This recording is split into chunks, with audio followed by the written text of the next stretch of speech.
Assalamualaikum warahmatullahi wabarakatuh. Selamat pagi anak-anakku semua. Bagaimana kabar kalian? Pada pagi hari ini Bapak akan menjelaskan lebih lanjut untuk bab yang ketiga mengenai pewarisan sifat pada makhluk hidup. Nah, materi pada pewarisan pada makhluk hidup ini merupakan materi yang dianggap sedang dan juga bisa dianggap sulit karena materi ini kaitannya dengan sistem yang ada di dalam sel. Kita tahu pelajaran mengenai sel sudah kita jelaskan di kelas 7, sedangkan pada kelas 9 ini kita lebih memperdalam bagian yang ada di dalam inti sel yang disebut dengan gen atau kromosom. Nanti akan kita jelaskan melalui video. Namun sebelumnya pada materi pewarisan sifat ini coba kita kita jelaskan apa sih pewarisan sifat itu. Jadi pewarisan sifat itu merupakan sebuah proses di mana induk itu akan menurunkan keturunan, di mana keturunan itu akan memiliki ciri-ciri yang sama dengan induk. Itu secara generatif. Nah, akibat adanya penurunan, maka ada hal yang ditransfer dari induk, umumnya ini induk harimau kepada anaknya, yaitu sebuah gen, sehingga anak itu akan selalu mirip dengan orang tuanya, ya, mirip orang tuanya, baik mirip dari induk jantan maupun induk betina. Maka perkembangbiakan secara generatif sifat-sifat dari kedua orang tua itu akan diturunkan kepada anaknya. Lalu bagaimana sifat tersebut bisa diturunkan? Jadi kita lihat ini ada berbagai macam sayur-sayuran, mulai dari brokoli, kol, kemudian ada lombok atau cabai, kemudian ada beberapa tipe wajah dari manusia yang memiliki ragam corak dan karakter masing-masing. Nah, adanya ragam corak karakter secara fisik ini ditentukan oleh yang namanya gen. Ya, adanya variasi ini ditentukan oleh adanya gen. Nah, kemudian gen itu merupakan unit hereditas atau faktor pembawa sifat yang membawa informasi, ya, untuk diwariskan dari orang tua kepada keturunannya. Jadi gen ini adalah suatu sifat yang disimpan di dalam kromosom, di mana gen ini akan memiliki ciri-ciri, di dalamnya ada ciri-ciri sifat yang ada pada induk yang kemudian nanti akan diturunkan kepada keturunannya, sehingga keturunannya mirip induknya. Nah, kromosom itu sendiri itu pada hakikatnya adalah semacam benang-benang, ya, benang-benang yang ada di dalam inti sel, yang mana benang-benang ini nanti di dalamnya ada struktur yang disebut dengan gen. Gen yang ada di dalam kromosom disebut dengan DNA atau disingkat dengan deoksiribonukleik acid. Ya, seperti ini. Dalam tubuh ada sel, di dalam inti sel ada kromosom, dalam kromosom ada DNA, ya, seperti itu. Terus kemudian kromosom tubuh itu ada dua macam, ada dua jenis. Yang pertama kromosom tubuh autosom, artinya kromosom ini yang merupakan kromosom yang berada di bagian tubuh yang sudah terspesifikasi, misalnya pada mata, tangan, kaki, tulang, ya, rambut dan seterusnya. Sedangkan kromosom kelamin atau genosom itu merupakan kromosom yang tidak berpasangan atau jumlahnya hanya 1 N atau N, ya, di sini. Ini adalah kromosom kelamin. Kromosom yang ada di sel telur dan sel spermatozoa. Nah, ini contohnya. Jadi sel telur itu kromosomnya jumlahnya adalah 23. Sedangkan sel sperma juga sama, yaitu 23. Ya, bentuknya ada yang X, ada Y. Kalau X dan Y itu adalah kromosom betina, sedangkan XY itu adalah jantan, sedangkan XY itu adalah jantan, sedangkan XX adalah betina. Seperti itu.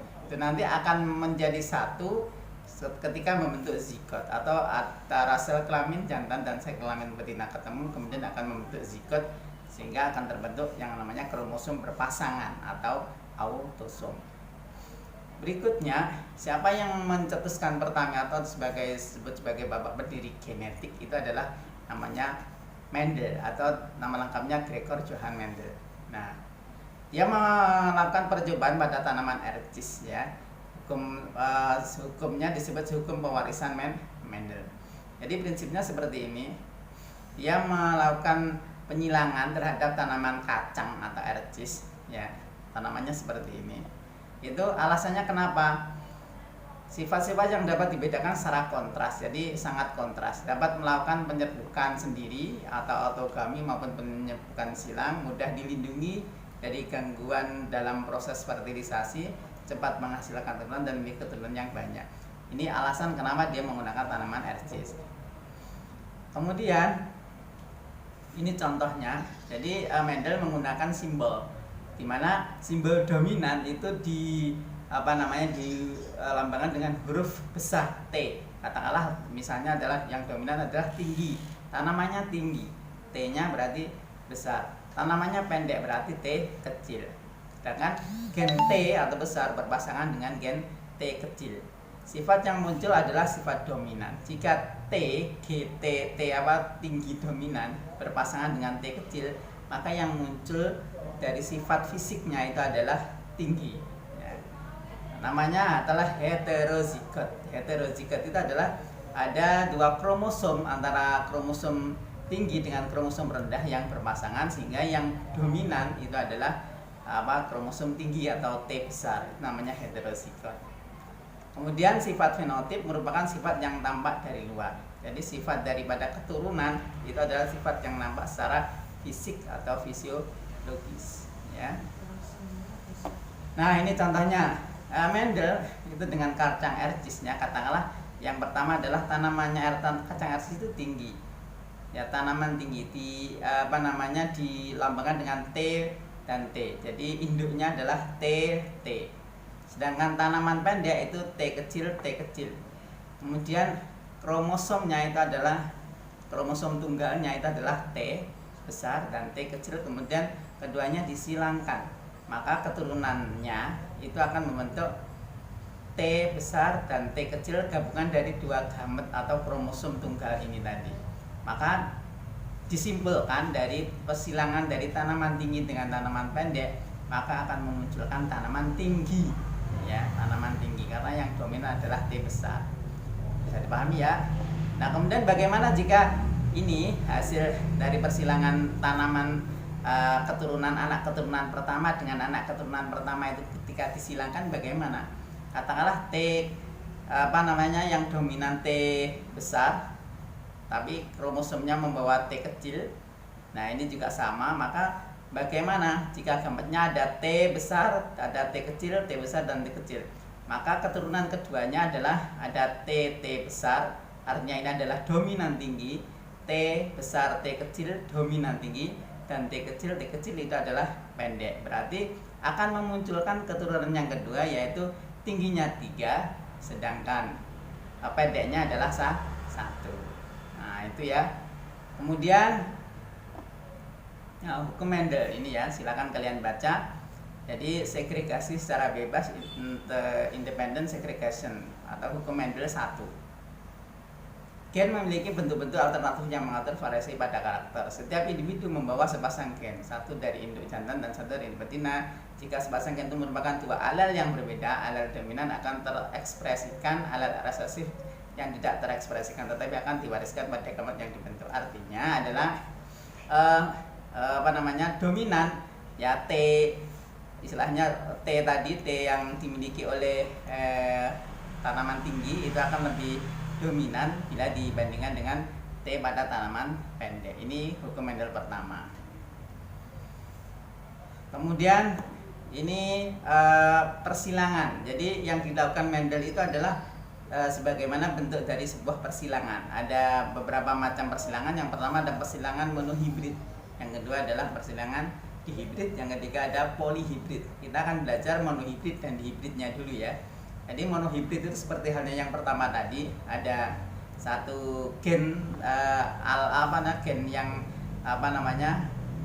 yang nampak di sana, yang dominan. Ini katakanlah pada bunga merah MM besar, bunga putih MM kecil. Maka keturunannya adalah M besar M kecil itu adalah merah. M besar M kecil itu adalah merah, M besar M kecil merah, dan M besar M kecil adalah merah. Jadi 100% tanaman ini nanti akan menunjukkan tanaman merah semua untuk keturunan yang pertamanya. Lalu bagaimana keturunan yang kedua? Nah, jadi bisa diginikan. Jadi genotipnya MM besar kecil, MM besar kecil, M besar M kecil, M besar M kecil.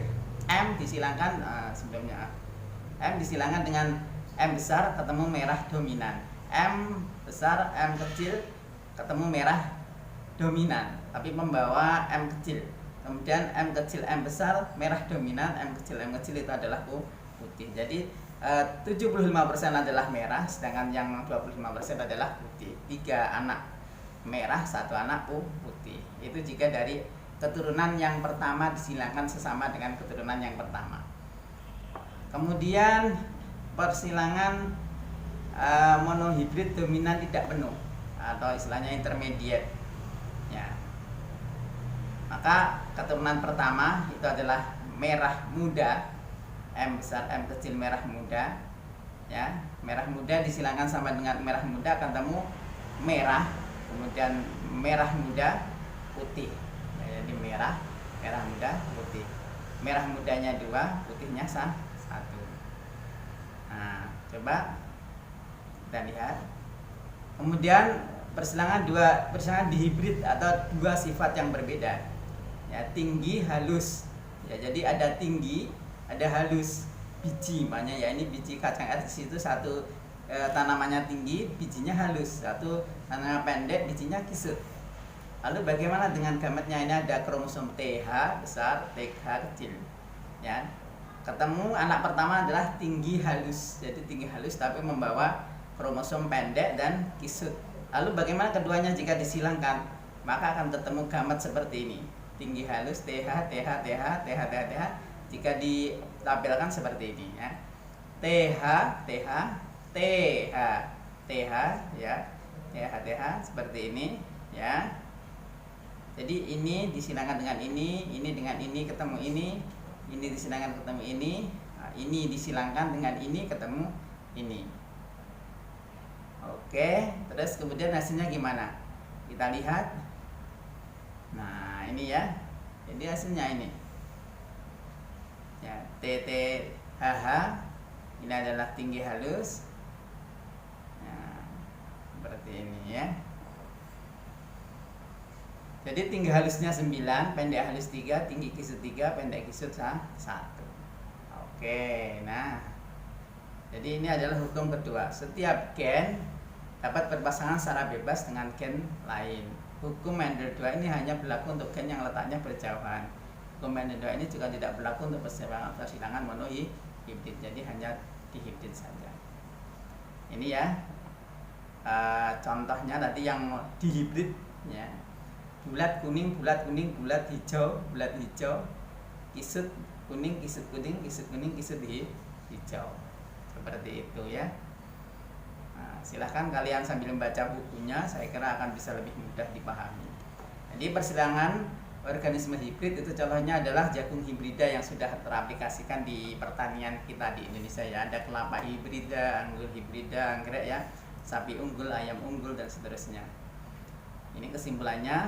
Jadi poran sifat ada gen, ada persilangan, ada genotip, dominan dan resesif, ada monohibrid, ada di dominan ini adalah gennya yang dominan, resesif itu adalah gennya yang membawa sifat berbeda dari gen induknya. Ini tugasnya ya. Kemudian setelah tugas ini kalian kerjakan, terutama yang ketiga ini ya. Ini ya, jadi buahnya berwarna merah sama buah berwarna hijau. Bagaimana keturunan pertamanya? Lalu bagaimana jika keturunan pertama disilangkan dengan keturunan kedua? Silahkan kalian kerjakan, kemudian kalian kirimkan ke Bapak melalui WhatsApp. Ya, mungkin untuk yang pertama ini. Nah, berikutnya kita saksikan untuk video yang ada hubungannya dengan kromosom ya, yang ada di dalam sel. Bagaimana kromosom di dalam sel? Oke, kita lanjutkan. Jadi Kita lihat ya videonya seperti ini. Awalnya adalah ini makhluk hidup, ibaratnya adalah tikus. Jadi di dalam tubuh itu ada yang namanya sel. Sel akan membentuk jaringan, di mana jaringan akan membentuk organ-organ, akan membentuk sistem organ. Sel dilindungi hewan, terutama ada yang namanya membran sel atau sel sel. Ada bagian dalam cairan sel yang namanya sitoplasma. Kemudian di dalamnya ada inti sel yang disebut dengan DNA. Nah, dalam inti sel inilah ada DNA. Kemudian ada juga sel prokariotik, contohnya adalah sel darah merah. Nah, bedanya dengan sel ini namanya sel eukariotik. Dalam sel eukariotik itu ada yang namanya inti sel, ada organel sel. Sedangkan sel prokariotik itu tidak memiliki. Nah, sel eukariotik itu dimiliki oleh tumbuhan, hewan, pada umumnya adalah sel eukariotik yang memiliki inti sel. Sedangkan sel prokariotik tidak. Di mana sel prokariotik itu materi genetiknya atau DNA itu langsung berada di dalam sitoplasma, dalam cairan sel tanpa adanya inti sel yang membungkusnya, gitu ya. Terus kemudian berikutnya ini adalah contoh dari sel prokariotik adalah bakteri, ada juga sel darah merah. Nah, kemudian sel eukariotik itu sendiri lebih jelasnya ya. Kita lihat di bagian dalamnya, ini ada yang namanya mitokondria, ada badan Golgi, ya, kemudian ada retikulum endoplasma, kemudian ada inti sel. Di dalam inti sel kita tengok ada yang namanya kromosom, ya, kromosom.